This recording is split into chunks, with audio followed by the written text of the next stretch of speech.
Hi hello ಎಲ್ಲರಿಗೂ ನಮಸ್ತೆ welcome to my YouTube channel. Friends, ಇವತ್ತಿನ ಈ ಒಂದು ಸೆಷನ್ನಲ್ಲಿ ನಾವು PC ಎಕ್ಸಾಮ್ಗೆ ಹೆಲ್ಪ್ಫುಲ್ ಆಗುವಂತೆ ಈ ಹಿಂದೆ ಎಕ್ಸಾಮಲ್ಲಿ ಕೇಳಿರುವಂತಹ EVS ರಿಲೇಟೆಡ್ ಕ್ವಶನ್ಸ್ಗಳನ್ನು ಸಾಲ್ವ್ ಮಾಡೋಣ.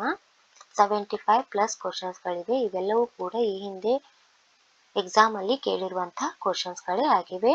ಸೊ PC ಅಥವಾ PSI ಪರೀಕ್ಷೆಯಲ್ಲಿ EVS ರಿಲೇಟೆಡ್ ಆಗಿ ಅತಿ ಹೆಚ್ಚಾಗಿ ಯಾವ ವಿಷಯಗಳ ಮೇಲೆ ಕ್ವಶನ್ಸ್ಗಳನ್ನು ತೆಗಿತಾರೆ ಅಂದರೆ ಜೈವಿಕ ವರ್ತನೆ, ಆಹಾರ ಸರಪಳಿ, ಆಹಾರ ಜಾಲ, ಪರಿಸರ ವ್ಯವಸ್ಥೆ, ಪರಿಸರ ಪಿರಮಿಡ್, ಜಲಮಾಲಿನ್ಯ, ವಾಯು ಮಾಲಿನ್ಯ, ಮಣ್ಣು ಮಾಲಿನ್ಯ, ಶಬ್ದ ಮಾಲಿನ್ಯ, ತಾಪ ಮಾಲಿನ್ಯ, BOD ಆ್ಯಂಡ್ COD, ಹಾಗೆ ರಾಷ್ಟ್ರೀಯ ಹಸಿರು ನ್ಯಾಯಮಂಡಳಿ, ರಾಮ್ಸಾರ್ ತಾಣಗಳು, ಯುನೆಸ್ಕೋ ಜೀವಗೋಳ ಮೀಸಲು ಪ್ರದೇಶಗಳು, COP ಸಭೆಗಳು, ಪ್ಯಾರಿಸ್ ಒಪ್ಪಂದ, ಮಾಂಟ್ರಿಯಲ್ ಒಪ್ಪಂದ.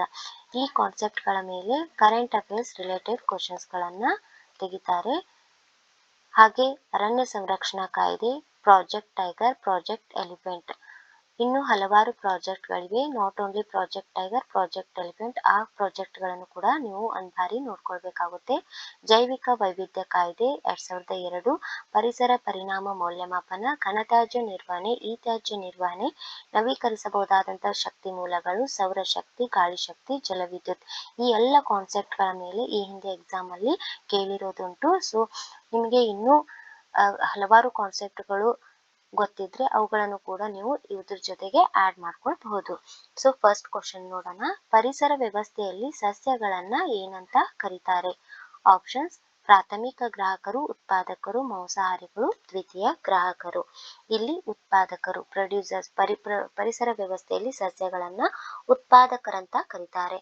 Next question. ಆಹಾರ ಸರಪಳಿಯಲ್ಲಿ ಸಸ್ಯಗಳಿಂದ ಪ್ರಾಣಿಗಳಿಗೆ ಎಷ್ಟು ಶಕ್ತಿಯು ವರ್ಗಾವಣೆಯಾಗುತ್ತೆ? 10%, 50%, 90%, 100%. Correct answer 10%.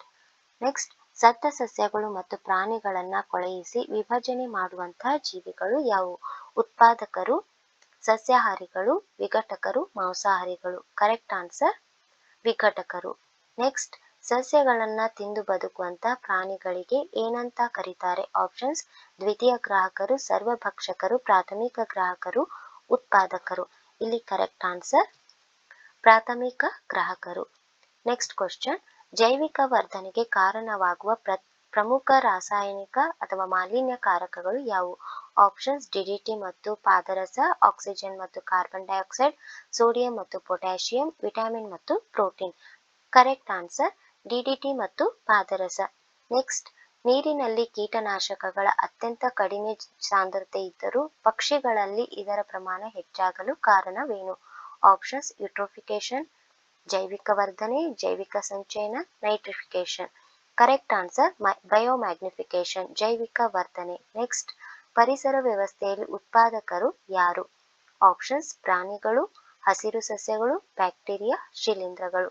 ಕರೆಕ್ಟ್ ಆನ್ಸರ್ ಹಸಿರು ಸಸ್ಯಗಳು. ಹಸಿರು ಸಸ್ಯಗಳನ್ನ ಪರಿಸರ ವ್ಯವಸ್ಥೆಯಲ್ಲಿ ಉತ್ಪಾದಕರಂತ ಕರೀತಾರೆ. ನೆಕ್ಸ್ಟ್, ಜೈವಿಕ ವರ್ಧನೆ ಅಥವಾ ಬಯೋಮ್ಯಾಗ್ನಿಫಿಕೇಶನ್ ಅಂತ ಅಂದ್ರೆ ಏನು? ಆಪ್ಷನ್ಸ್: ಆಹಾರ ಸರಪಳಿಯ ಮೂಲಕ ವಿಷಕಾರಿ ವಸ್ತುಗಳ ಸಾಂದ್ರತೆ ಹೆಚ್ಚಳ. ನೆಕ್ಸ್ಟ್, ಪರಿಸರ ವ್ಯವಸ್ಥೆಯಲ್ಲಿ ಜೀವಿಗಳ ಸಂಖ್ಯೆಯ ಇಳಿಕೆ, ಜೀವಿಗಳ ದೇಹದ ತೂಕದಲ್ಲಿನ ಹೆಚ್ಚಳ, ಸಸ್ಯಗಳಲ್ಲಿ ಪೋಷಕಾಂಶಗಳ ಹೆಚ್ಚಳ. ಜೈವಿಕ ವರ್ಧನೆ ಅಂದ್ರೆ ಆಹಾರ ಸರಪಳಿಯ ಮೂಲಕ ವಿಷಕಾರಿ ವಸ್ತುಗಳ ಸಾಂದ್ರತೆಯಲ್ಲಿ ಹೆಚ್ಚಳ. ನೆಕ್ಸ್ಟ್, ಓಜೋನ್ ಪದರವು ಯಾವ ಕಿರಣಗಳಿಂದ ಭೂಮಿಯನ್ನ ರಕ್ಷಿಸುತ್ತದೆ? Options: infrared, gamma, ultraviolet, X ಕಿರಣಗಳು.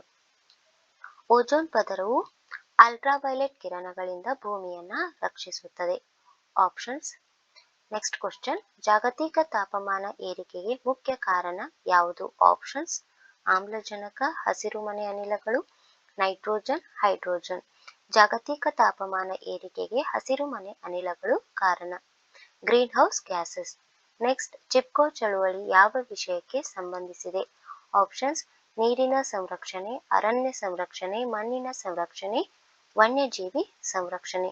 ಈ ಚಿಪ್ಕೋ ಚಳುವಳಿ ಅರಣ್ಯ ಸಂರಕ್ಷಣೆ ವಿಷಯಕ್ಕೆ ಸಂಬಂಧಿಸಿದೆ. ನೆಕ್ಸ್ಟ್, ಪರಿಸರ ದಿನವನ್ನ ಯಾವಾಗ ಆಚರಿಸಲಾಗುತ್ತದೆ? Options: June 5, July 5, August 5, September 5. Correct answer June 5. ಪರಿಸರ ದಿನವನ್ನ ಜೂನ್ 5ರಂದು ಆಚರಿಸಲಾಗುತ್ತದೆ. ನೆಕ್ಸ್ಟ್, ಜೀವ ವೈವಿಧ್ಯದ ಅತಿದೊಡ್ಡ ಸಂಗ್ರಹಾಲಯ ಯಾವುದು? ಆಪ್ಷನ್ಸ್: ರಾಷ್ಟ್ರೀಯ ಉದ್ಯಾನವನ, ಜೀವಗೋಳ ಮೀಸಲು, ಮೃಗಾಲಯ, ಸಸ್ಯೋದ್ಯಾನ. ಆಪ್ಷನ್ಸ್ ಜೀವಗೋಳ ಮೀಸಲು, ಬಯೋಸ್ಫಿಯರ್ ರಿಸರ್ವ್. ನೆಕ್ಸ್ಟ್, ನೀರಿನ ಮಾಲಿನ್ಯದಿಂದ ಉಂಟಾಗುವ ರೋಗ ಯಾವುದು? ಆಪ್ಷನ್ಸ್ ಮಲೇರಿಯಾ, ಕಾಲರಾ, ಡೆಂಗ್ಯೂ, ಕ್ಷಯರೋಗ. ಇಲ್ಲಿ ಕರೆಕ್ಟ್ ಆನ್ಸರ್ ಕಾಲರಾ, ನೀರಿನ ಮಾಲಿನ್ಯದಿಂದ ಉಂಟಾಗುವಂತಹ ರೋಗ ಆಗಿದೆ. ನೆಕ್ಸ್ಟ್, ವಾಯು ಮಾಲಿನ್ಯವನ್ನ ಅಳೆಯುವ ಘಟಕ ಯಾವುದು? Options ppm, metre, litre, gram. Options ppm, metre, litre, gram. ಇಲ್ಲಿ ಕರೆಕ್ಟ್ ಆನ್ಸರ್ ppm, ವಾಯು ಮಾಲಿನ್ಯವನ್ನ ಅಳೆಯುವಂತಹ ಘಟಕ ಆಗಿದೆ. ನೆಕ್ಸ್ಟ್, ಭಾರತದ ಮೊದಲ ರಾಷ್ಟ್ರೀಯ ಉದ್ಯಾನ ಯಾವುದು? Options Bandipur, Jim Corbett, Kaziranga, Periyar. Options correct answer Jim Corbett. Next, ಪರಿಸರ ಅಧ್ಯಯನದ ಮುಖ್ಯ ಉದ್ದೇಶ ಯಾವುದು? ಆಪ್ಷನ್ ಸಂಪನ್ಮೂಲಗಳ ದುರ್ಬಳಕೆ, ಪರಿಸರ ಸಂರಕ್ಷಣೆ, ಕೈಗಾರಿಕೀಕರಣ, ನಗರೀಕರಣ. ಇಲ್ಲಿ ಕರೆಕ್ಟ್ ಆನ್ಸರ್ ಪರಿಸರ ಅಧ್ಯಯನದ ಪ್ರಮುಖ ಉದ್ದೇಶ ಏನಪ್ಪಾ ಅಂದ್ರೆ ಪರಿಸರ ಸಂರಕ್ಷಣೆ. ನೆಕ್ಸ್ಟ್, ಕೆಂಪು ದತ್ತಾಂಶ ಪುಸ್ತಕ, ರೆಡ್ ಡಾಟಾ ಬುಕ್, ಇದು ಯಾವುದಕ್ಕೆ ಸಂಬಂಧಿಸಿದೆ? ಅಪಾಯದಲ್ಲಿರುವಂತಹ ಜೀವಿಗಳು, ಖನಿಜಗಳು, ನದಿಗಳು, ಅರಣ್ಯಗಳು. ಕರೆಕ್ಟ್ ಆನ್ಸರ್ ಅಪಾಯದಲ್ಲಿರುವಂತಹ ಜೀವಿಗಳು, ಎಂಡೇಂಜರ್ಡ್ ಸ್ಪೀಸೀಸ್. ನೆಕ್ಸ್ಟ್, ಕರ್ನಾಟಕದ ಪ್ರಸಿದ್ಧ ರಾಷ್ಟ್ರೀಯ ಉದ್ಯಾನ ಯಾವುದು? Options Bandipur, Gir, Sundarban, Kanha. Correct answer Bandipur. Next, 3R ತತ್ವದಲ್ಲಿ R ಎಂದರೆ ಏನು? Options reduce, reuse, recycle, read, run, rest, remove, repair, return, ನನ್. ಕರೆಕ್ಟ್ ಆನ್ಸರ್ R ಎಂದರೆ ರೆಡ್ಯೂಸ್, ರಿಯೂಸ್, ರೀಸೈಕಲ್. ನೆಕ್ಸ್ಟ್, ಹಸಿರುಮನೆ ಅನಿಲಗಳಲ್ಲಿ ಮುಖ್ಯವಾದುದು ಯಾವುದು? ಆಪ್ಷನ್ಸ್ ಕಾರ್ಬನ್ ಡೈಆಕ್ಸೈಡ್, ಆಮ್ಲಜನಕ, ನೈಟ್ರೋಜನ್, ಹೀಲಿಯಂ. ಇಲ್ಲಿ ಹಸಿರುಮನೆ ಅನಿಲಗಳಲ್ಲಿ ಮುಖ್ಯವಾದುದು ಕಾರ್ಬನ್ ಡೈಆಕ್ಸೈಡ್, CO2. ನೆಕ್ಸ್ಟ್, ಜೀವ ವೈವಿಧ್ಯದ ಹಾಟ್ಸ್ಪಾಟ್ ಆಗಿರುವಂತಹ ಪರ್ವತ ಶ್ರೇಣಿ ಯಾವುದು? ಆಪ್ಷನ್ಸ್ ಅರಾವಳಿ, ಪಶ್ಚಿಮ ಘಟ್ಟ, ವಿಂಧ್ಯ, ಸತ್ಪುರ. ಕರೆಕ್ಟ್ ಆನ್ಸರ್ ಪಶ್ಚಿಮ ಘಟ್ಟಗಳು. ನೆಕ್ಸ್ಟ್, ಹಸಿರುಮನೆ ಪರಿಣಾಮಕ್ಕೆ ಪ್ರಮುಖ ಕಾರಣ? Options CO2, oxygen, nitrogen, hydrogen. Correct answer carbon dioxide, CO2. Next, ಜೀವ ವೈವಿಧ್ಯದ ಅತಿದೊಡ್ಡ ಸಂಗ್ರಹಾಲಯ ಯಾವುದು? ಆಪ್ಷನ್ಸ್ ಜೀವಗೋಳ ಮೀಸಲು ಪ್ರದೇಶ, ಮೃಗಾಲಯ, ಸಸ್ಯೋದ್ಯಾನ, ರಾಷ್ಟ್ರೀಯ ಉದ್ಯಾನ. ಕರೆಕ್ಟ್ ಆನ್ಸರ್ ಜೀವಗೋಳ ಮೀಸಲು ಪ್ರದೇಶ, ಬಯೋಸ್ಫಿಯರ್ ರಿಸರ್ವ್. ನೆಕ್ಸ್ಟ್, ಭಾರತದ ಮೊದಲ ರಾಷ್ಟ್ರೀಯ ಉದ್ಯಾನ?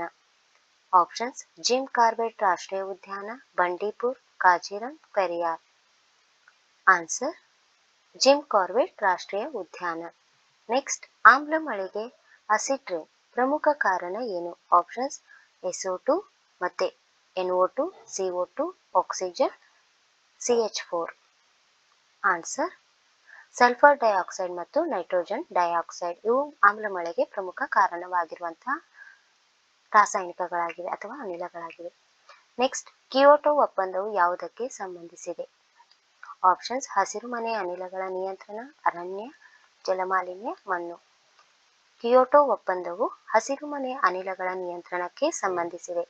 ನೆಕ್ಸ್ಟ್, ಜೈವಿಕ ವಿಘಟನೆಯ ತ್ಯಾಜ್ಯ ಯಾವುದು? ಆಪ್ಷನ್ಸ್ ತರಕಾರಿ ಸಿಪ್ಪೆ, ಪ್ಲಾಸ್ಟಿಕ್, ಗಾಜು, ಲೋಹ. ಆನ್ಸರ್ ತರಕಾರಿ ಸಿಪ್ಪೆ. ನೆಕ್ಸ್ಟ್, ಭೂಮಿಯ ಉಷ್ಣತೆಯನ್ನ ಹೆಚ್ಚಿಸುವಂತಹ ಅನಿಲ ಯಾವುದು? Options CO2, oxygen, nitrogen, argon. Correct answer carbon dioxide, ಇದು ಭೂಮಿಯ ಉಷ್ಣತೆಯನ್ನ ಹೆಚ್ಚಿಸುವಂತ ಅನಿಲ ಆಗಿದೆ. ನೆಕ್ಸ್ಟ್, ಸೈಲೆಂಟ್ ವ್ಯಾಲಿ ಇದು ಯಾವ ರಾಜ್ಯದಲ್ಲಿದೆ? Options Kerala, Karnataka, Tamil Nadu, Andhra Pradesh. Correct answer Kerala. Next, ವನ್ಯಜೀವಿ ಸಂರಕ್ಷಣಾ ಕಾಯ್ದೆ ಜಾರಿಯಾದಂತಹ ವರ್ಷ? ಆಪ್ಷನ್ಸ್ 1972, 1980, 1986, 1992. ವನ್ಯಜೀವಿ ಸಂರಕ್ಷಣಾ ಕಾಯ್ದೆ ಜಾರಿಯಾದಂತಹ ವರ್ಷ 1972. ನೆಕ್ಸ್ಟ್, ಪರಿಸರ ಸಂರಕ್ಷಣಾ ಕಾಯ್ದೆ ಇದು ಯಾವ ವರ್ಷದಲ್ಲಿ ಜಾರಿಗೆ ಬಂದಿದೆ? ಆಪ್ಷನ್ಸ್ 1986, 1972, 1974, 1980. ಇಲ್ಲಿ ಕರೆಕ್ಟ್ ಆನ್ಸರ್ 1986. ನೆಕ್ಸ್ಟ್, ಪಶ್ಚಿಮ ಘಟ್ಟಗಳು ಯಾವ ಕಾರಣಕ್ಕೆ ಪ್ರಸಿದ್ಧ ಆಗಿವೆ? ನೆಕ್ಸ್ಟ್, ಜೀವ ವೈವಿಧ್ಯತೆ ಹಾಟ್ಸ್ಪಾಟ್, ಕಲ್ಲಿದ್ದಲು, ಕಬ್ಬಿಣ, ತೈಲ. ಕರೆಕ್ಟ್ ಆನ್ಸರ್ ಜೀವ ವೈವಿಧ್ಯ ಹಾಟ್ಸ್ಪಾಟ್. ನೆಕ್ಸ್ಟ್, ಜೈವಿಕ ವರ್ಧನೆ ಅಂದರೇನು? ಬಯೋಮ್ಯಾಗ್ನಿಫಿಕೇಶನ್ಸ್. ಆಪ್ಷನ್ಸ್: ಜೀವಿಗಳ ಸಂಖ್ಯೆ ಹೆಚ್ಚಳ, ಆಹಾರ ಸರಪಳಿಯಲ್ಲಿ ವಿಷಕಾರಿ ಪದಾರ್ಥಗಳ ಸಾಂದ್ರತೆ ಹೆಚ್ಚಳ, ಸಸ್ಯಗಳ ಬೆಳವಣಿಗೆ, ಜೀವ ವೈವಿಧ್ಯತೆಯ ಹೆಚ್ಚಳ. ಬಯೋಮ್ಯಾಗ್ನಿಫಿಕೇಶನ್ ಅಂದ್ರೆ ಆಹಾರ ಸರಪಳಿಯಲ್ಲಿ ವಿಷಕಾರಿ ಪದಾರ್ಥಗಳ ಸಾಂದ್ರತೆಯ ಹೆಚ್ಚಳ. ನೆಕ್ಸ್ಟ್, ರೆಡ್ ಡಾಟಾ ಬುಕ್ ಅನ್ನ ಯಾವ ಸಂಸ್ಥೆ ಪ್ರಕಟಿಸುತ್ತದೆ? Options: UNESCO, IUCN, UNEP, WWF. ಇಲ್ಲಿ correct answer red data book ಅನ್ನ ಐಯುಸಿಎನ್ ಅಂದ್ರೆ international union conservation of nature ಈ ಒಂದು ಸಂಸ್ಥೆ ಪ್ರಕಟ ಮಾಡುತ್ತೆ. ನೆಕ್ಸ್ಟ್, ರಾಮ್ಸಾರ್ ಒಪ್ಪಂದವು ಯಾವುದಕ್ಕೆ ಸಂಬಂಧಿಸಿದೆ? ಆಪ್ಷನ್ಸ್: ಅರಣ್ಯ ಸಂರಕ್ಷಣೆ, ತೇವಭೂಮಿಗಳ ಸಂರಕ್ಷಣೆ, ವನ್ಯಜೀವಿ ಸಂರಕ್ಷಣೆ, ಸಮುದ್ರ ಮಾಲಿನ್ಯ. ಈ ರಾಮ್ಸಾರ್ ಒಪ್ಪಂದವು ತೇವಭೂಮಿಗಳ ಸಂರಕ್ಷಣೆಗೆ ಸಂಬಂಧಪಟ್ಟಿದೆ. ನೆಕ್ಸ್ಟ್, ಓಜೋನ್ ಪದರದ ಕ್ಷೀಣತೆಗೆ ಪ್ರಮುಖ ಕಾರಣ ಏನು? Options: CO2, CH4, CFCs, SO2. ಇಲ್ಲಿ ಕರೆಕ್ಟ್ ಆನ್ಸರ್ ಓಜೋನ್ ಪದರದ ಕ್ಷೀಣತೆಗೆ CFCs ಕ್ಲೋರೋಫ್ಲೋರೋಕಾರ್ಬನ್ ಈ ಒಂದು ಕೆಮಿಕಲ್ ಕಾರಣ ಆಗಿದೆ. ನೆಕ್ಸ್ಟ್, ಮಾಂಟ್ರಿಯಲ್ ಪ್ರೋಟೋಕಾಲ್ ಯಾವುದಕ್ಕೆ ಸಂಬಂಧಿಸಿದೆ? ಆಪ್ಷನ್ಸ್: ಹವಾಮಾನ ಬದಲಾವಣೆ, ಓಜೋನ್ ಪದರದ ಸಂರಕ್ಷಣೆ, ಜೀವ ವೈವಿಧ್ಯ, ಅರಣ್ಯ ಸಂರಕ್ಷಣೆ. ಈ ಮಾಂಟ್ರಿಯಲ್ ಪ್ರೋಟೋಕಾಲ್ ಎಂಬುದು ಓಜೋನ್ ಪದರದ ಸಂರಕ್ಷಣೆಗೆ ಸಂಬಂಧಿಸಿದೆ. ನೆಕ್ಸ್ಟ್, ಜೀವಗೋಳ ಮೀಸಲು ಪ್ರದೇಶ ಅಂದ್ರೆ ಬಯೋಸ್ಫಿಯರ್ ರಿಸರ್ವ್ ಇದರ ಉದ್ದೇಶ ಏನು? ಆಪ್ಷನ್ಸ್: ಕೈಗಾರಿಕಾ ಅಭಿವೃದ್ಧಿ, ಜೀವ ವೈವಿಧ್ಯ ಸಂರಕ್ಷಣೆ, ನಗರಾಭಿವೃದ್ಧಿ, ಪ್ರವಾಸೋದ್ಯಮ. ಈ ಬಯೋಸ್ಫಿಯರ್ ರಿಸರ್ವ್ನ ಪ್ರಮುಖ ಉದ್ದೇಶ ಜೀವ ವೈವಿಧ್ಯ ಸಂರಕ್ಷಣೆಯಾಗಿದೆ. ನೆಕ್ಸ್ಟ್, ರಾಷ್ಟ್ರೀಯ ಹಸಿರು ನ್ಯಾಯಮಂಡಳಿ ನ್ಯಾಷನಲ್ ಗ್ರೀನ್ ಟ್ರಿಬ್ಯುನಲ್ ಈ ಒಂದು ಸಂಸ್ಥೆ ಸ್ಥಾಪನೆಯಾದಂತಹ ವರ್ಷ? Option: 2005, 2010, 2012, 2015. Correct answer 2010. Next, Paris ಒಪ್ಪಂದ ಯಾವುದಕ್ಕೆ ಸಂಬಂಧಿಸಿದೆ? ಆಪ್ಷನ್ಸ್: ಅರಣ್ಯ ಸಂರಕ್ಷಣೆ, ಹವಾಮಾನ ಬದಲಾವಣೆ ನಿಯಂತ್ರಣ, ತೇವಭೂಮಿ ಸಂರಕ್ಷಣೆ, ಜಲಮಾಲಿನ್ಯ.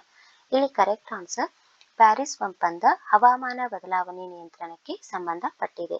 ನೆಕ್ಸ್ಟ್, ಆಹಾರ ಸರಪಳಿಯ ಮೊದಲ ಹಂತ ಯಾವುದು? ಆಪ್ಷನ್ಸ್: ಉಪಭೋಕ್ತರು, ಉತ್ಪಾದಕರು, ವಿಭಜಕರು, ಮಾಂಸಾಹಾರಿಗಳು. ಇಲ್ಲಿ ಆಹಾರ ಸರಪಳಿಯ ಮೊದಲ ಹಂತ ಉತ್ಪಾದಕರು, ಪ್ರೊಡ್ಯೂಸರ್ಸ್. ನೆಕ್ಸ್ಟ್, ಜೀವ ವೈವಿಧ್ಯದ ಹಾಟ್ಸ್ಪಾಟ್ ಎಂಬ ಪರಿಕಲ್ಪನೆಯನ್ನ ಪರಿಚಯಿಸಿದವರು ಯಾರು? Options: Norman Myers, Charles Darwin, Lamarck, Rachel Carson. ಈ ಜೀವ ವೈವಿಧ್ಯತೆ ಹಾಟ್ಸ್ಪಾಟ್ ಎಂಬ ಪರಿಕಲ್ಪನೆಯನ್ನ ಪರಿಚಯಿಸಿದವರು ನಾರ್ಮನ್ ಮೇಯರ್ಸ್. ನೆಕ್ಸ್ಟ್, ಈ ಕೆಳಗಿನವುಗಳಲ್ಲಿ ಹಸಿರು ಮನೆ ಅನಿಲ ಯಾವುದು? ಆಪ್ಷನ್ಸ್: ಆಮ್ಲಜನಕ, nitrogen, methane, hydrogen. Correct answer ಹಸಿರು ಮನೆ ಅನಿಲ ಮೀಥೇನ್, CH4. ನೆಕ್ಸ್ಟ್, ಭಾರತದ ಮೊದಲ ಜೀವಗೋಳ ಮೀಸಲು ಪ್ರದೇಶ ಯಾವುದು? First biosphere reserve. Options: Sundarban, Nilgiri, Nandadevi, Mannar, ಕೊಲ್ಲಿ. Options correct answer Nilgiri. Next, ಪರಿಸರ ವ್ಯವಸ್ಥೆಯಲ್ಲಿ ವಿಭಜಕರು ಯಾರು? ಆಪ್ಷನ್ಸ್: ಹಸಿರು ಸಸ್ಯಗಳು, ಪ್ರಾಣಿಗಳು, ಬ್ಯಾಕ್ಟೀರಿಯಾ ಮತ್ತು ಶಿಲೀಂಧ್ರಗಳು, ಪಕ್ಷಿಗಳು. ಪರಿಸರ ವ್ಯವಸ್ಥೆಯಲ್ಲಿ ವಿಭಜಕರು ಬ್ಯಾಕ್ಟೀರಿಯಾ ಮತ್ತು ಶಿಲೀಂಧ್ರಗಳು. ನೆಕ್ಸ್ಟ್, ಪರಿಸರ ವ್ಯವಸ್ಥೆ ಇಕೋಸಿಸ್ಟಮ್ ಈ ಒಂದು ಪದವನ್ನ ಮೊದಲು ಬಳಸಿದವರು? Options: Charles Darwin, A.G. Tansley, Lamarck, Aristotle. ಪರಿಸರ ವ್ಯವಸ್ಥೆ ಅಥವಾ ಇಕೋಸಿಸ್ಟಮ್ ಈ ಒಂದು ಪದವನ್ನ ಮೊದಲು ಬಳಸಿದವರು A.G. ಟ್ಯಾನ್ಸ್ಲೆ ಅವರು. ನೆಕ್ಸ್ಟ್, ಆಹಾರ ಸರಪಳಿಯ ಮೂಲಕ ಯಾವುದು ಹರಿಯುತ್ತದೆ? ಆಪ್ಷನ್ಸ್: ನೀರು, ಶಕ್ತಿ, ಮಣ್ಣು, ಖನಿಜ. ಕರೆಕ್ಟ್ ಆನ್ಸರ್ ಆಹಾರ ಸರಪಳಿಯ ಮೂಲಕ ಶಕ್ತಿ ವರ್ಗಾವಣೆ ಆಗುತ್ತದೆ. ನೆಕ್ಸ್ಟ್, ಶಕ್ತಿಯ ಪಿರಮಿಡ್ ಯಾವಾಗಲೂ ಹೇಗಿರುತ್ತದೆ? ತಲೆ ಕೆಳಗೆ, ನೇರ, ವೃತ್ತಾಕಾರ, ಚೌಕಾಕಾರ. ಶಕ್ತಿ ಪಿರಮಿಡ್ ಯಾವಾಗಲೂ ನೇರ, ಅಪ್ರೈಟ್ ಆಗಿರುತ್ತದೆ. ನೆಕ್ಸ್ಟ್, ಪರಿಸರ ವ್ಯವಸ್ಥೆಯಲ್ಲಿ ಶಕ್ತಿಯ ಹರಿವು ಹೇಗಿರುತ್ತದೆ? ದ್ವಿಮುಖ, ಏಕಮುಖ, ವೃತ್ತಾಕಾರ, ಸ್ಥಿರ. ಇಲ್ಲಿ ಪರಿಸರ ವ್ಯವಸ್ಥೆಯಲ್ಲಿ ಶಕ್ತಿ ಹರಿವು ಏಕಮುಖವಾಗಿರುತ್ತದೆ. ನೆಕ್ಸ್ಟ್, 10% ನಿಯಮವನ್ನು ಪ್ರತಿಪಾದಿಸಿದವರು ಯಾರು? Options: Lindeman, Tansley, Odum, Darwin. ಈ 10% ನಿಯಮವನ್ನು ಪ್ರತಿಪಾದಿಸಿದವರು ಲಿಂಡ್ಮನ್ ಅವರು.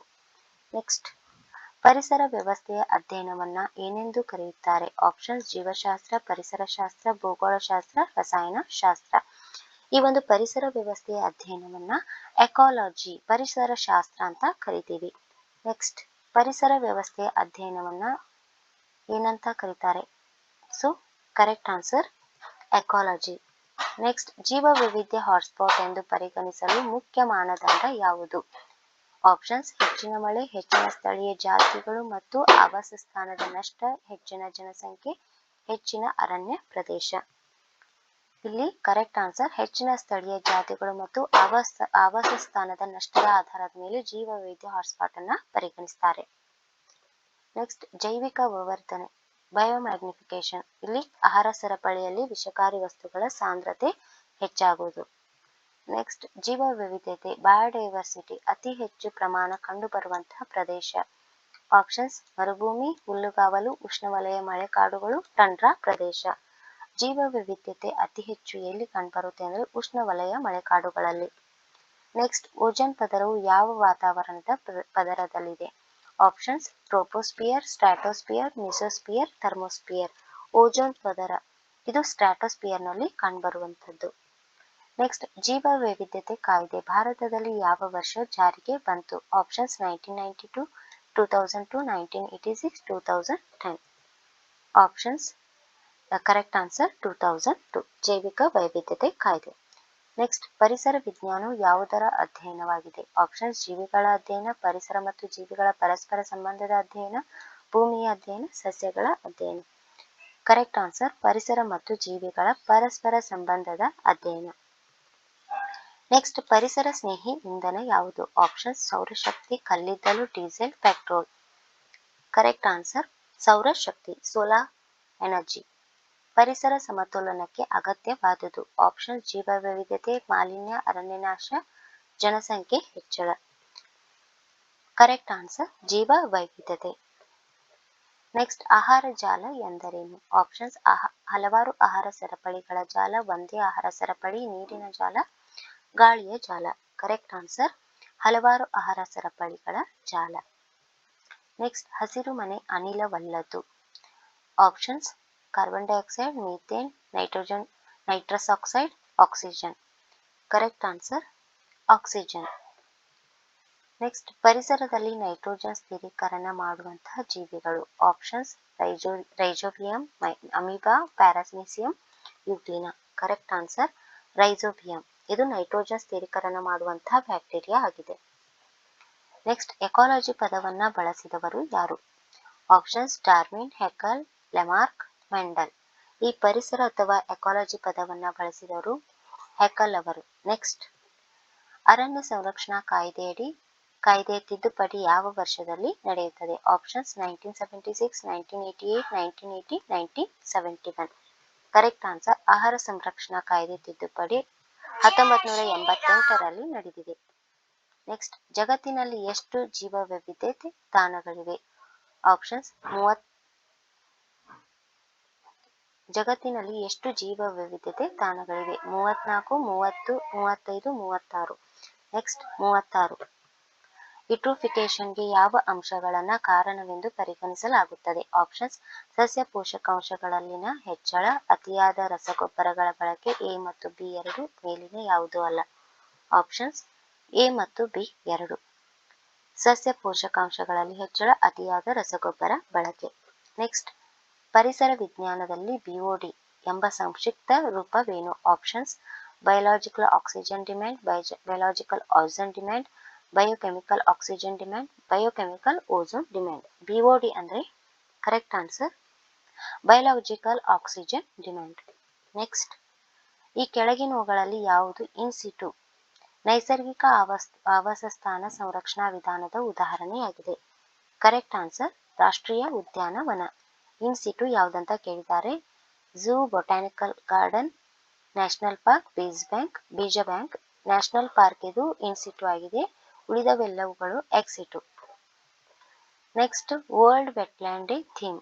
ಸೊ ಫೆಬ್ರವರಿ 2, 2026 ಒಂದು February 2 world wetland day theme ಏನಾಗಿದೆ ಅಂದ್ರೆ wetlands and traditional knowledge celebrating cultural heritage. Next, world wildlife day theme March 3. ಇದರ ಒಂದು theme medicinal and aromatic plants conserving health, heritage and livelihood. World water day theme ಇವೆಲ್ಲವೂ ಕೂಡ 2026 themes. March 22 world water day theme water and gender earth day theme April 22ರಂದು earth day ಅನ್ನು ಆಚರಿಸ್ತೀವಿ. ಇದರ theme our power our planet. Environment day, world environment ಪ್ರತಿ ವರ್ಷ June 5ರಂದು ಆಚರಿಸ್ತೀವಿ. ಇದರ theme inspired by nature for our future, for our climate, for our future. Next international day for biological diversity. ಇದನ್ನ ಪ್ರತಿ ವರ್ಷ ಮೇ 22ರಂದು ಆಚರಿಸ್ತೀವಿ. ಆಕ್ಟಿಂಗ್ ಲೋಕಲಿ ಫಾರ್ ಗ್ಲೋಬಲ್ ಇದು ಥೀಮ್ ಆಗಿದೆ. ಸೊ ಇದಿಷ್ಟು ಇವತ್ತಿನ ಸೆಷನ್ ಆಗಿದೆ. ಮುಂದಿನ ಸೆಷನ್ ಅಲ್ಲಿ ಮತ್ತಷ್ಟು ಬೇರೆ ಸಬ್ಜೆಕ್ಟ್ ಕ್ವಶನ್ಸ್ಗಳನ್ನು ಇದೇ ರೀತಿಯಾಗಿ ತೆಗೆದುಕೊಂಡು ಬರ್ತೀನಿ. ಸೊ ಅಲ್ಲಿವರೆಗೂ ಬಾಯ್. ಯಾರಿಗೆ ಈ ಒಂದು ವಿಡಿಯೋ ನಿಮಗೆ ಇಷ್ಟ ಆಗಿದೆಯೋ ಅವರು ಪ್ಲೀಸ್ ಶೇರ್ ಮಾಡಿ, ಲೈಕ್ ಮಾಡಿ, ಸಬ್ಸ್ಕ್ರೈಬ್ ಮಾಡಿ. Thank you.